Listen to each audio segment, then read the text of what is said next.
Hello everyone, আসসালামু আলাইকুম। Welcome back to my channel. সবার কী অবস্থা, কেমন আছেন? আশা করছি সবাই ভালো আছেন, সুস্থ আছেন। আলহামদুলিল্লাহ, আমরাও অনেক ভালো আছি। আরও একটি নতুন ভিডিও দেখার জন্য আপনাদের সবাইকে আমন্ত্রণ জানাচ্ছি। আশা করছি আমার ভিডিওটি আপনাদের কাছে খুব ভালো লাগবে। কাছে কিংবা দূরে, দেশে কিংবা প্রবাসে, যে যেখান থেকে এই মুহূর্তে বসে আমার ভিডিওটি দেখা শুরু করেছেন, প্লিজ একটি লাইক দিয়ে ভিডিওটি কন্টিনিউ করবেন। আর যদি খুব বেশি ভালো লেগে থাকে তাহলে আমার চ্যানেলটি সাবস্ক্রাইব করে দিবেন।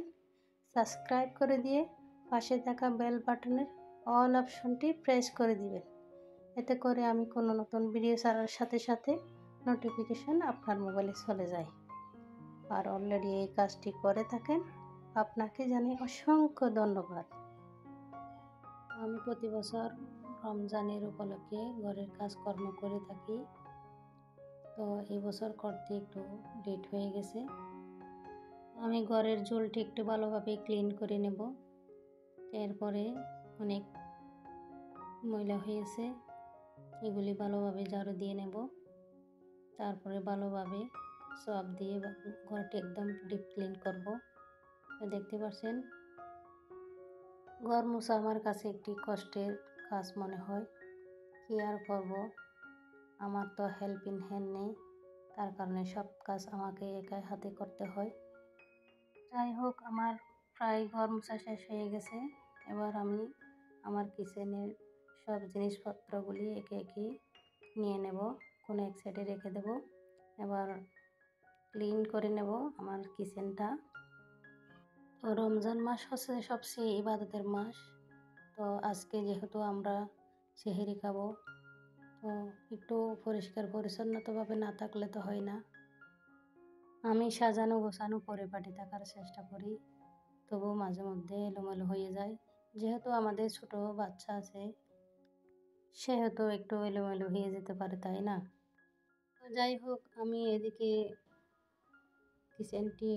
কিচেনের ঝোলটি একটু ক্লিন করে নেব।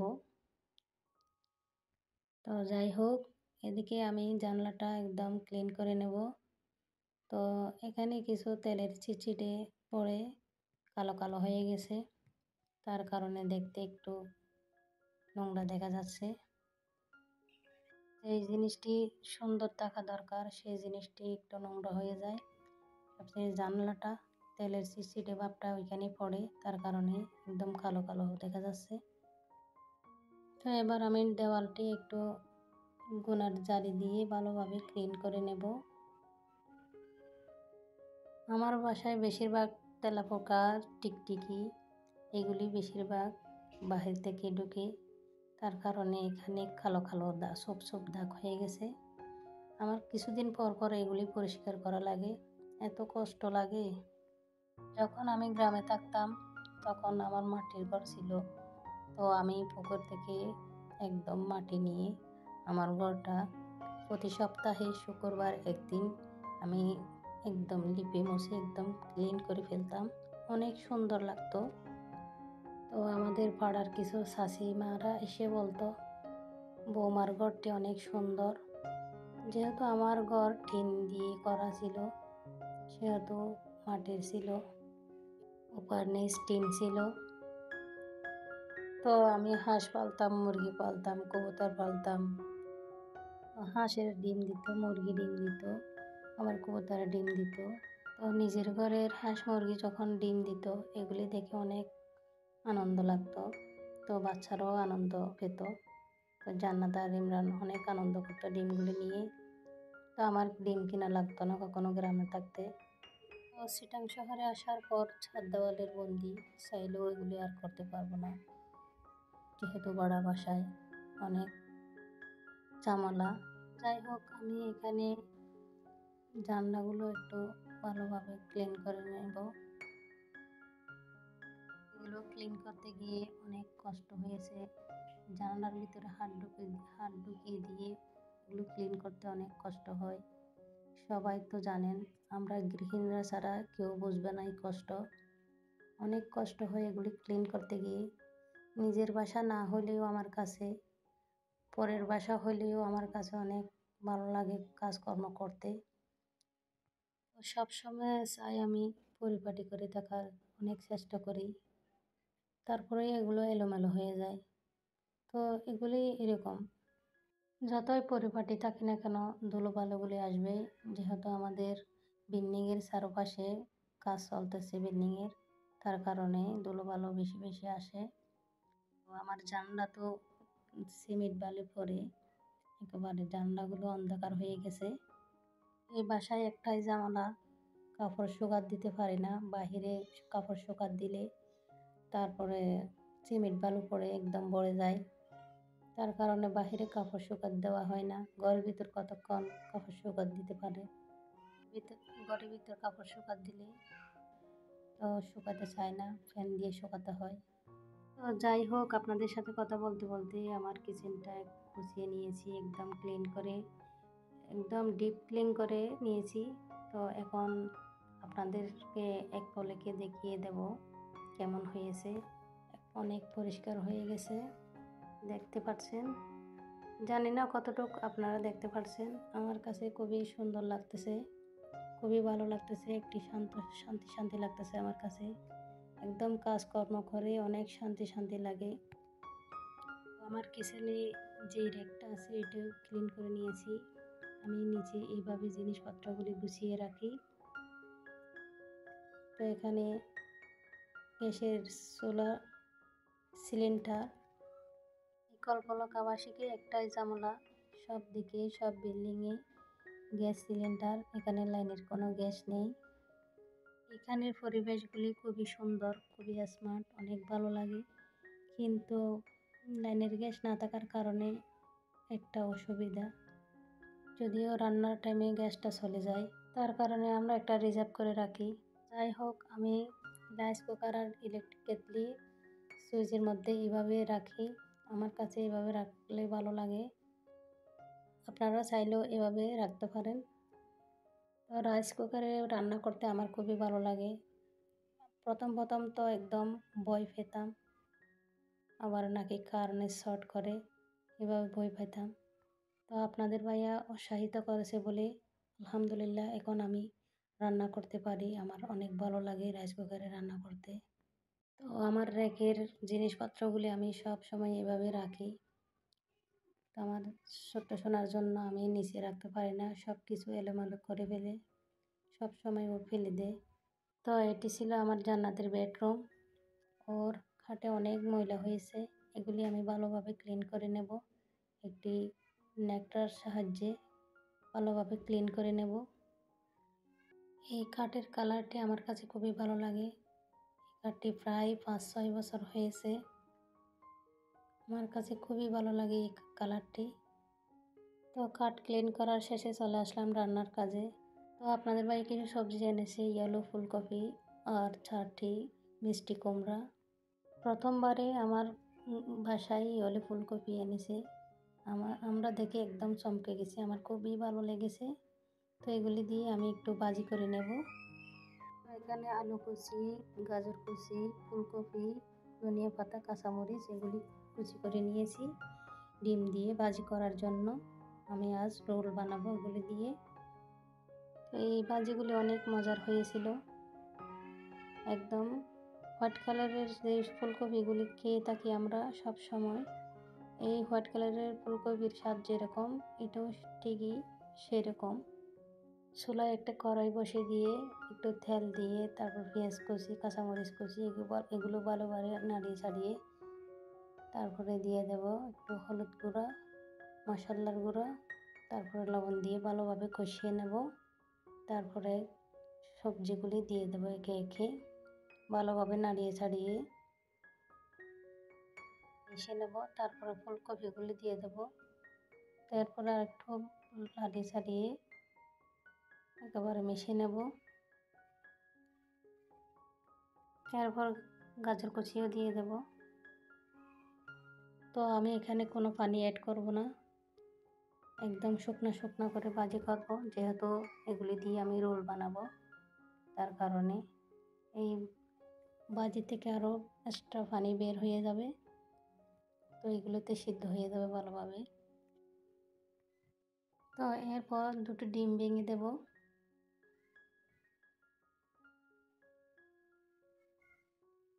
তো ডিমগুলি ভালোভাবে নাড়িয়ে ছাড়িয়ে দেবো। এবার ধনিয়া পাতা দিয়ে নামিয়ে নেব। তার একটি কড়াইতে কিছু তেল দিয়ে পেঁয়াজ কুচি দিয়ে দিলাম পেঁয়াজ বেরেস্তা করার জন্য। আমি দুইবার পেঁয়াজ বেরেস্তা করেছি, দুবারই আমার পেঁয়াজ বেরেস্তাগুলি নরম হয়ে গেছে। চুলার থেকে নামানোর পর মচমচে থাকে, তারপরে সবগুলি নরম হয়ে যায়। খুবই খারাপ লাগে আমার এগুলি। আমার অনেকগুলি পেঁয়াজ নষ্ট হয়ে গেছে। আমি পেঁয়াজ বেরেস্তা করে রেখে দিয়েছি যে শুধু ইফতারের টাইমে যাতে ঝামেলা না হয়, তার কারণে পেঁয়াজ বেরেস্তাগুলোতে সব কিছুতে দেওয়া লাগে, তার কারণে আমি বেশি করে পেঁয়াজ বেরেস্তা করে নিয়েছি। কিন্তু দুঃখের বিষয় আমার পেঁয়াজ বেরেস্তাগুলি ঠান্ডার পরে একদম নরম হয়ে যায়, মচমচে থাকে না। তো আমার মতো কার এরকম পেঁয়াজ বেরেস্তা করার পরে পেঁয়াজ নরম হয়ে যায় একটু জানাবেন। আমি প্রতি বছর যেভাবে পেঁয়াজ বেরেস্তা করে থাকি এই বছরও এরকম করে রেখেছি, কিন্তু দুঃখের বিষয় আমার পেঁয়াজ বেরেস্তাগুলি নরম হয়ে যায়।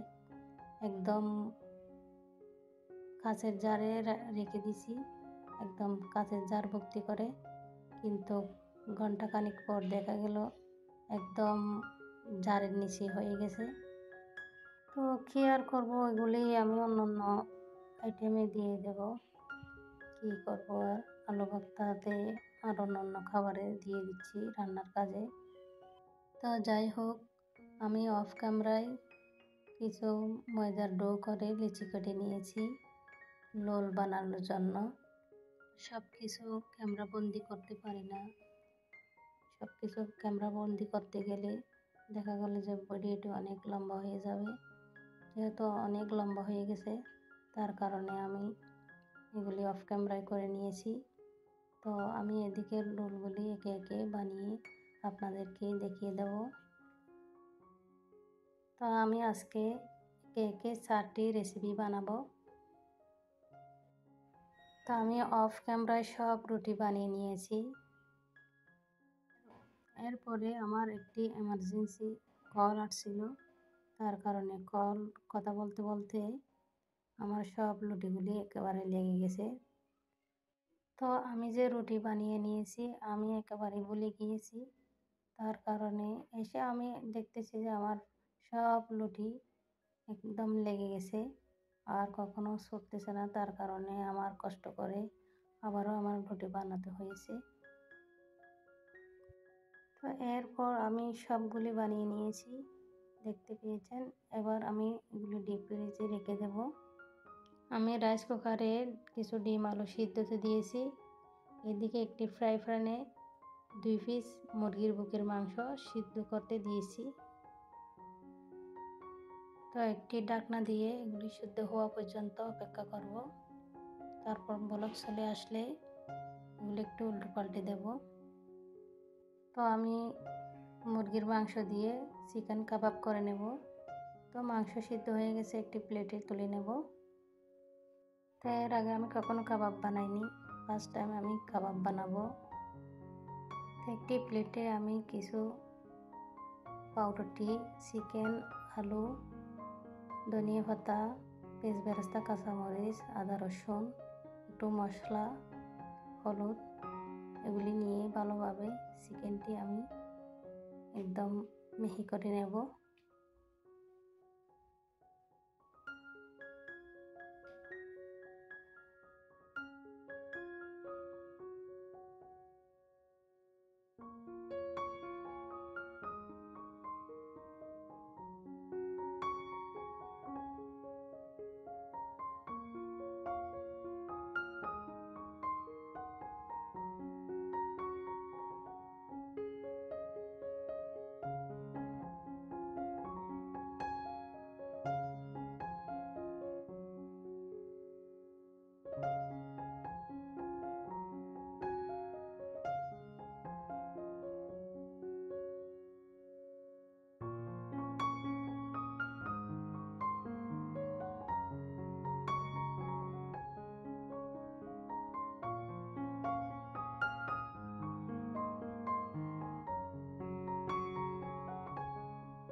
তো কাবাব বানানোর জন্য আমি পুরগুলি একদম রেডি করে নিয়েছি। এখন কাবাবের শেপগুলি দিয়ে দেব।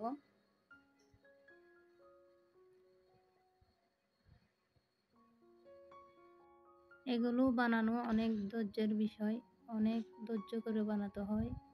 অনেক সময় লেগেছে আমার, অনেক কষ্ট হয়েছে, যেহেতু ছোটো বাবু নিয়ে এগুলি করা অনেক কষ্ট। আগের থেকে যদি আমরা এরকম কিছু নাস্তা বানিয়ে ফ্রিজে ফ্রোজেন করে রাখি, তাহলে ইফতারের সময় আমাদের কোনো ঝামেলা করতে হবে না। যাদের ছোটো বেবি আছে তারাই এই কাজটি করলে অনেক ভালো হবে। আমার বেবিটা খুবই দুষ্ট, আমি একটা কাজ করতে গেলে ও আরও 3টা করে বসে থাকে। তো আমি যদি কিচেনে যাই, তো ও আগে কিচেনে গিয়ে হাজির হয়ে যাবে। পেঁয়াজ রসুনগুলো সবগুলো ছড়িয়ে রাখবে, আমার জন্য কাজ আরও বাড়িয়ে দেবে। তো ফাইনালি আমার চিকেন কাবাবগুলি আমি সবগুলি বানিয়ে ফেলেছি। তো এখানে একটি প্লেটে আমি 2টি ডিম ভেঙে নিলাম। তো ডিমগুলি ভালোভাবে ফেটে নেব। তারপর কিছু ব্রেড ক্রাম্ব নিয়েছি। তো ডিমের মধ্যে চিকেন কাবাবগুলি দিয়ে আমি ব্রেড ক্রাম্বে কোট করে নেব ভালোভাবে। তো এই কাজটি করতে গিয়ে আমার ভীষণ ভয় লেগেছে, যেহেতু আমি ফার্স্ট টাইম করেছি, এর আগে কখনো করি নাই চিকেন কাবাব। তো আমি একে একে সবগুলো কোট করে নেব, তারপরে আপনাদেরকে সবগুলো দেখিয়ে দেব আবার। তো আমি ব্রেড ক্রাম্বে সব কাবাবগুলি কোট করে নিয়েছি। তো এখন আমি আর একটি রেসিপি বানাবো, তার জন্য কিছু আলু গ্রেট করে নিয়েছি। তো এখন আমার সব আলু গ্রেট করা হয়ে গেছে। আমি ধনিয়া পাতা কুচি, পেঁয়াজ বেরেস্তা, এরপরে চিলি ফ্লেক্স, তারপর মশলার গুঁড়ি, তারপরে লবণ, এগুলি দিয়ে আমি ভালোভাবে মেখে নেব। তো আমি এখন ডিম চপ বানিয়ে নেব, তার জন্য 2টো ডিম কেটে নিয়েছি। তারপরে একটি বাটিতে কিছু সাদা তেল নিয়ে হাতের তালুতে লাগিয়ে ভালোভাবে ডিম চপগুলো আলু দিয়ে কোট করে নেব।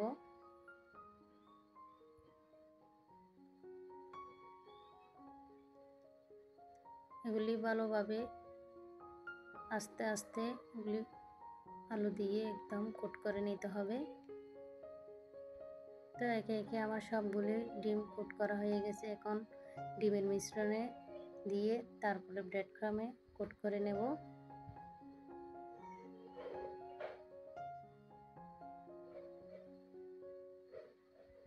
তো আমি একে একে সবগুলি কোট করে নেব।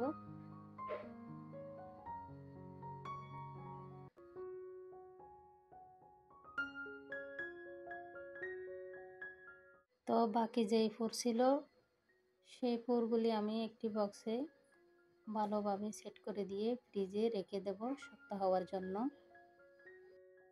তো এখন ফ্রিজ থেকে নামিয়ে নিলাম। এখন একটি নাইফের সাহায্যে আমি এগুলি স্কোয়ার করে কেটে নেব।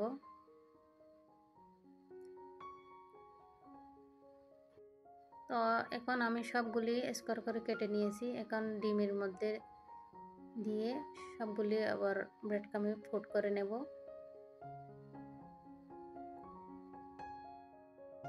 আমি একটি পুর দিয়ে 3টি রেসিপি বানিয়ে নিয়েছি একদম কম খরচে। তো দেখলেন তো অনেক সহজে বানিয়ে ফেলেছি। আমার ভিন্ন ভিন্ন 4 ধরনের রেসিপি আপনাদের কেমন লেগেছে আপনারা কমেন্ট করে জানাতে পারেন। আমি কালকে চিকেন কাবাবগুলি ফ্রিজে রেখেছিলাম, এগুলি আজকে আমি জিপলক বের করে আবারও ফ্রিজে রেখে দেব। তো এভাবে তো রাখা ফ্রিজে সম্ভব না, যেহেতু রমজান আসছে, সেহেতু ফ্রিজে অনেক জায়গার অভাব।